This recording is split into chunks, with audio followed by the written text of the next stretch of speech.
അമൽനാഥ് പാടിച്ചാലിലേക്ക് പോകാം. അമൽനാഥ് ഇടുക്കി ജില്ലയിലെ വിവരങ്ങൾ നൽകാനാണ് ചേരുന്നത്. അമൽനാഥ് പറഞ്ഞോളൂ, ഇടുക്കിയിലെ വിവരങ്ങൾ.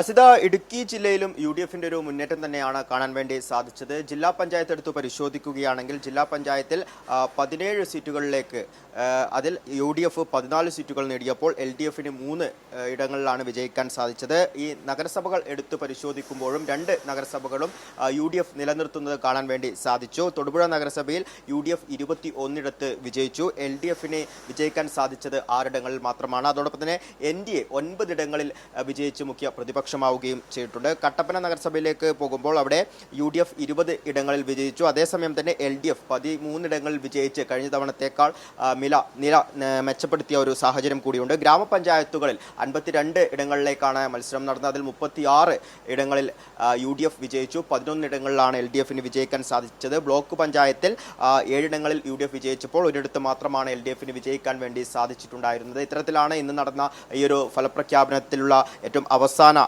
ദൃശ്യങ്ങൾ ഉള്ളത്. അതേസമയം തന്നെ ഈ UDF വലിയ വിജയം ജില്ലക്കകത്ത് നേടുമ്പോഴും UDFന്റെ മുതിർന്ന നേതാവായിട്ടുള്ള EM അഗസ്തി പരാജയപ്പെട്ടത് അത് ഒരു തിരിച്ചടിയാകുന്ന ഒരു സാഹചര്യമുണ്ടായി. കട്ടപ്പന നഗരസഭയിലേക്ക് നടന്ന വിവരങ്ങൾ നൽകുകയായിരുന്നു.